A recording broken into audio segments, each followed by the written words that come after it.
Fathers day जो है पूरे विश्व में अलग अलग तरीके से मनाया जाता है। जैसा कि आज हम वृद्धाश्रम में आकर के फादर्स डे विधिक सेवा प्राधिकरण के माध्यम से कल प्रेस वालों का भी मुझे फ़ोन आया था कि बोले सर कल फादर्स डे है तो कल इस पे क्या आप लोग कर रहे हैं। दूसरा, हम कुछ बुजुर्गों की गाइड भी लेना चाहते हैं ताकि वृद्धाश्रम आने का उनका कारण है। तो कुछ पत्रकार आए थे, उन्होंने आपसे कुछ पूछा भी होगा, आपने बताया भी होगा। तो आप सभी को पता होगा कि जो पिता की जो भूमिका होती है वो बहुत बड़ी होती है। पिता जो है न सिर्फ घर चलाते हैं बल्कि परिवार के किसी भी सदस्य पे विपत्ति आती है, परेशानी आती है तो उसका डटकर सामना। अब जैसे जैसे हमारी आधुनिकता बढ़ते जा रही, देखो सबसे बड़ी बात तो यह है कि वृद्धाश्रम जैसी चीज़ों की समाज में कोई स्थान नहीं। अगर हमारा परिवार, हमारा समाज अगर जीवित है तो वृद्धाश्रम की आवश्यकता नहीं है। ये तो सब संस्कार में है कि हमारे को बुजुर्गों का सम्मान करना है, अपने माता पिता का भरण पोषण करना है, उनकी सेवा करना है।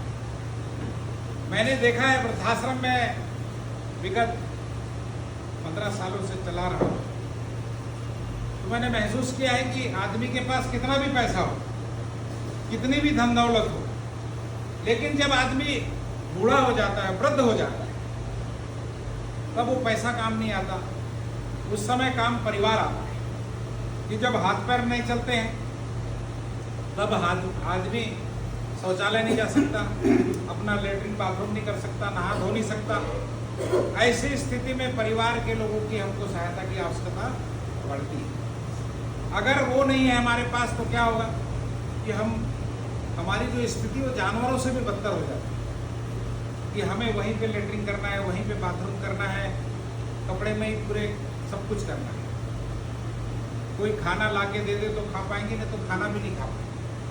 बहुत ही बुरी स्थिति होती है। और एक चीज़ आपने देखा होगा कि हमारी जो सेवा है, बाकी सेवा तो लोग कर देंगे, आपको खाना भी दे देंगे लाके, पानी भी दे देंगे ला करके, आपको कोई समस्या है तो डॉक्टर भी बुला देंगे, लेकिन लेटरिन बाथरूम की साफ सफाई करना ये सबके बस में नहीं है। यहाँ तक मैंने देखा हूँ कि हमारे अपने जो हैं वो भी क्या करते हैं, मतलब नाक बंद कर देते हैं। आपने देखा होगा किसी घर में अगर कोई बुजुर्ग है तो उनके घर लोगों का आना जाना कम हो जाता है। यार उनके यहाँ बुजुर्ग है, बहुत गंदगी रहती है। मानते हो कि नहीं मानते इस चीज़?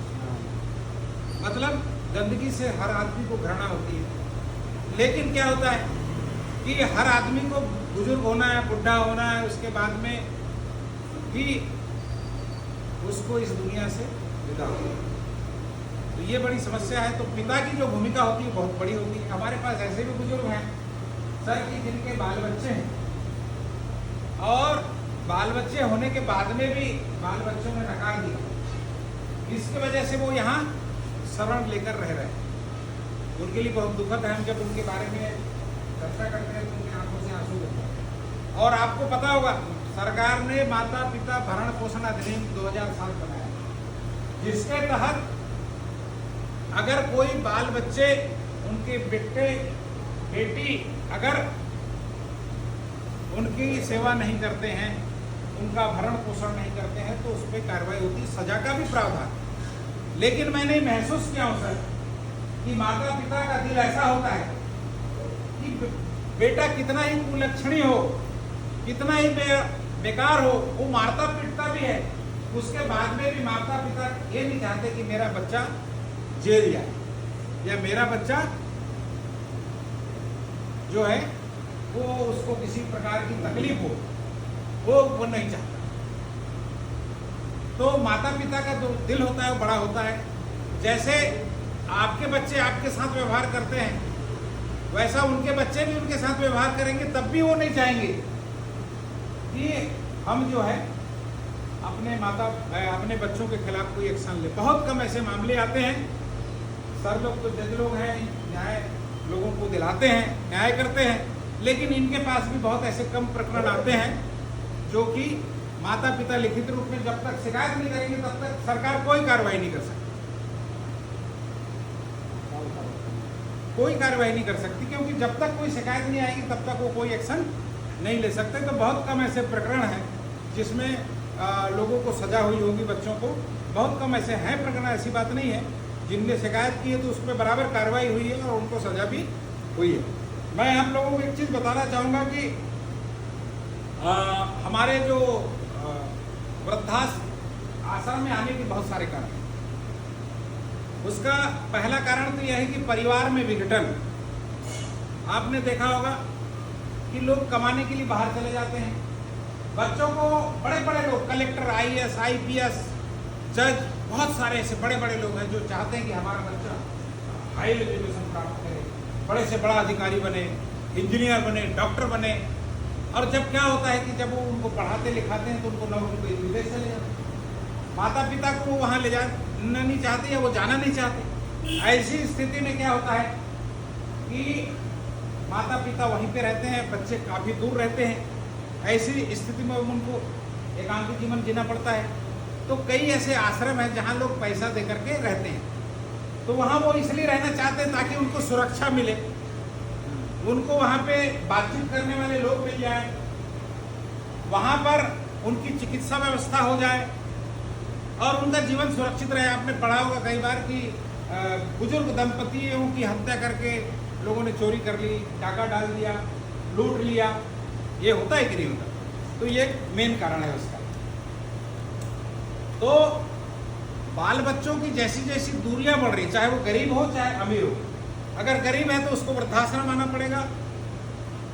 जो सरकारी चल रहे हैं, फ्री चल रहे हैं, निःशुल्क चल रहे हैं, और जिनके पास पैसा है तो वो क्या कर रहे हैं कि जो पैसे देकर जैसे रहते हैं, पेट वाले जो वृद्धाश्रम होते हैं वहाँ जाकर रहते हैं और अपना जीवन यापन करते हैं। तो ये दो कारण हैं। उसके बाद में एक कारण है आर्थिक कारण।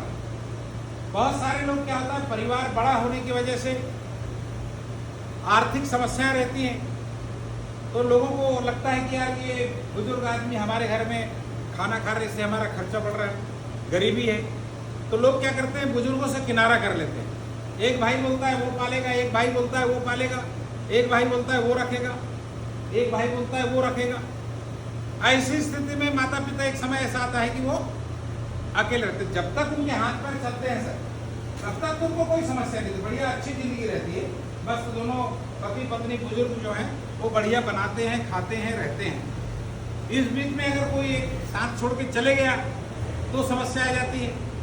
अगर दोनों साथ में है तो एक दूसरे की मदद भी कर लेते हैं, सेवा भी कर लेते हैं। आपने देखा होगा कि अगर माताराम अगर बीमार है तो उसका पति सेवा कर लेता है, पति बीमार है तो माताराम सेवा कर लेती है और बहुत अच्छे से जीवन चल जाता है। उसके बाद में शारीरिक रूप से जब कमजोर हो जाते हैं तो बड़ी दिक्कत आ जाती है। तो ऐसी स्थिति में भी उनको क्या करना पड़ता है, वृद्धाश्रम का शरण लेना पड़ता है और वृद्धाश्रम में आके जीवन गुजारना पड़ता है। अब आपने देखा होगा कि हमारी जो बुजुर्ग अवस्था है जैसे जैसे आगे बढ़ती है तो हमारा जो जीवन है, कहते हैं ना कि जो बुढ़ापा जो होता है वो बचपने का पुनर्रूप होता है। जैसे बचपने में आदमी को कुछ भी करता है वैसे बुढ़ापे में भी आदमी कुछ होता है, मानसिक संतुलन बिगड़ने लगता है, याददाश्त खो जाती है। ऐसी स्थिति में क्या होता है कि बुजुर्ग कभी कभी जो घर से निकलते हैं तो वापस ही नहीं आते। वो भटक कर कहीं बस स्टैंड पहुंच जाते हैं, कहीं रेलवे स्टेशन पहुंच जाते हैं, फिर किसी समाज सेवी या सरकार की नज़र पड़ती है तो उसको फिर वृद्धाश्रम में हम ला के पुनर्वास करते हैं। ऐसे भी कई लोग हैं हमारे पास जिनको हमने बस स्टैंड से, रेलवे स्टेशन से लाया है। और उसके बाद में कई बार ये होता है कि जब बुजुर्गों की आदत मांगने की पड़ जाती है, भीख मांगने की आदत बन जाती है, तब उनको आश्रम अच्छा नहीं लगता। यहाँ से जब कभी मौका मिलता है तो वो निकल जाते हैं, तो उनकी आदत में बदलाव। लेकिन मैंने एक चीज़ देखा है कि अगर वो 1 महीने 2 महीने रह गए तो फिर यहाँ से वो नहीं जाते, यहीं रहते, क्योंकि उन्होंने यहाँ के रहने के आदि हो जाते हैं।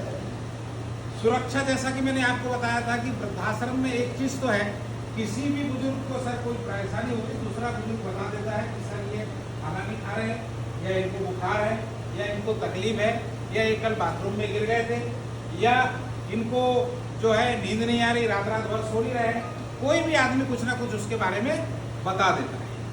उससे क्या होता है कि उनको चिकित्सा मिल जाती है, उनको सुविधा मिल जाती है, उनको सहारा मिल जाता है। तो ये भी होता है। तो आपने देखा होगा कि हमारे यहाँ जो है जितने भी बुजुर्ग हैं, ऐसे ऐसे बुजुर्ग हैं जब से आश्रम खोला है तब से, तो उनको यहीं की दुनिया अच्छी लगने लगी, क्योंकि आदमी जैसी परिस्थिति में रहता है वैसा बन जाता है। और भगवान ने एक ताकत भी दी है हमारे अंदर में, दुखों को सहन करने की। आपने देखा होगा कि आदमी के जीवन में कई बार ऐसी घटनाएं घटती है, मतलब दुखों का पहाड़ टूट जाता है, इतना पहाड़ टूट जाता है कि आदमी कल्पना भी नहीं कर सकता कि इतने बड़े दुख को हम कैसे सहन करेंगे, हम कैसे इसको झेलेंगे। लेकिन धीरे धीरे करके आदि बन जाता है। जब हम यहाँ रहने लगते हैं तो समाज के लोग आते हैं, हमसे मिलते हैं, हमको फल फूल देते हैं, हमसे प्रेम करते हैं, स्नेह रखते हैं। अधिकारी लोग आते हैं, वो हमारी समस्याएं पूछते। देखो, सबसे समस्या का निदान हो ना हो एक बड़ी बात है, बात की बात है, लेकिन किसी ने हमारी समस्या पूछ ली, ये हमारे लिए बहुत बड़ी बात है। जज साहब ने कहा ना, भाई कोई समस्या है क्या, आपकी कोई परेशानी है क्या? कि भाई आज हम कहते हैं कि हमारा किसी ने दुख जान लिया और हमने अपना दुख बता दिया, हमारी आधी पीड़ा खत्म हो गई। दुख बांटने से रामायण में भी लिखा है ना कि हम अगर एक दूसरे का दुख बांट ले तो हमारी समस्याओं का निदान, हमारे मानसिक रूप से हमको ताकत मिलती है, मानसिक स्वास्थ्य को लाभ मिलता है और हमको अच्छा लगने लगता है। तो ये धीरे धीरे करके ये शक्ति भी हमारे अंदर आ जाती है कि हम अपने परिवार को, अपने बाल बच्चों को भूल जाते हैं और यहीं के लोगों को अपना रिश्तेदार, अपना घर, अपना समाज मानने लगते हैं। तो मैं इस फादर्स डे के अवसर पर आप सभी लोगों को बहुत सारी शुभकामनाएं तो बधाई देता हूँ और मैं ऐसी कामना करता हूँ कि आप लोग सदा सुखी और स्वस्थ रहें और ईश्वर की कृपा आप सब पे बनी रहे। इन्हीं शब्दों के साथ मैं सभी को